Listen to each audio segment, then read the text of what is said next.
शराब नीति केस में सीबीआई रिमांड पर चल रहे दिल्ली के पूर्व डिप्टी सीएम मनीष सिसोदिया को सुप्रीम कोर्ट से भी राहत नहीं मिली।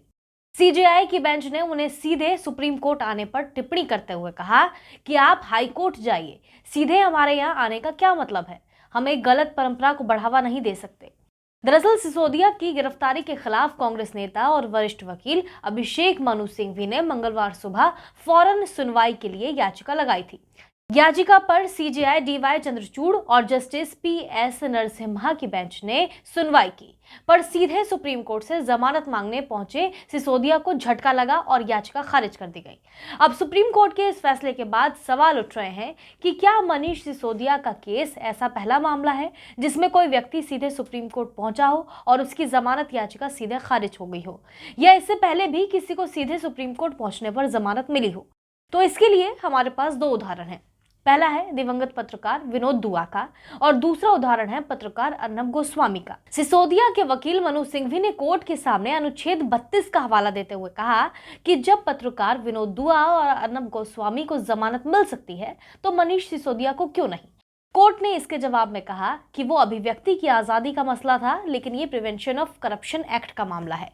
आइए आपको डिटेल में बताते हैं कि विनोद दुआ, अर्नब गोस्वामी और मनीष सिसोदिया के केस में क्या अंतर है और कोर्ट ने इस जमानत याचिका को क्यों खारिज किया। दरअसल साल 2020 में विनोद दुआ के खिलाफ हिमाचल में प्रधानमंत्री नरेंद्र मोदी के लिए अपने यूट्यूब चैनल पर विवादित टिप्पणी करने का आरोप लगा था।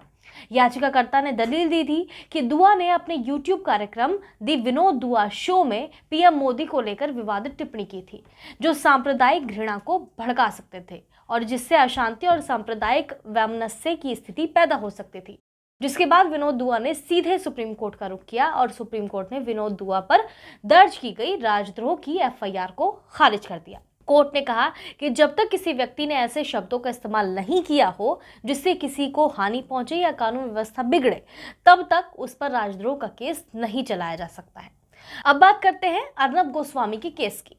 साल 2020 में पत्रकार अर्नब गोस्वामी को मुंबई पुलिस ने गिरफ्तार कर लिया था। पुलिस का कहना था कि अर्नब गोस्वामी को 53 साल के एक इंटीरियर डिजाइनर अन्वय नाइक की आत्महत्या के मामले में गिरफ्तार किया गया। अर्नब का कहना था कि उन्हें इस मामले में गिरफ्तार किया गया जो पहले ही बंद किया जा चुका है।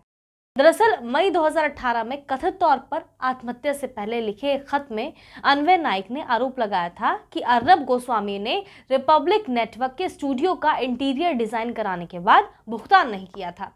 जेल होने के बाद अर्नब गोस्वामी ने बॉम्बे हाई कोर्ट का रुख किया, लेकिन हाई कोर्ट द्वारा जमानत से इनकार कर दिया गया, जिसके बाद अर्नब ने इस फैसले को सुप्रीम कोर्ट में चुनौती दी। सुप्रीम कोर्ट ने मामले की सुनवाई करते हुए अर्नब गोस्वामी को रिहा करने के आदेश दे दिए। सुप्रीम कोर्ट ने कहा कि हाई कोर्ट का अंतरिम जमानत की मांग ठुकराना गलत था। सुनवाई करते हुए सुप्रीम कोर्ट ने यह भी कहा था कि अगर राज्य सरकारें व्यक्तियों को टारगेट करती हैं तो उन्हें पता होना चाहिए कि नागरिकों की स्वतंत्रता की रक्षा के लिए शीर्ष अदालत है।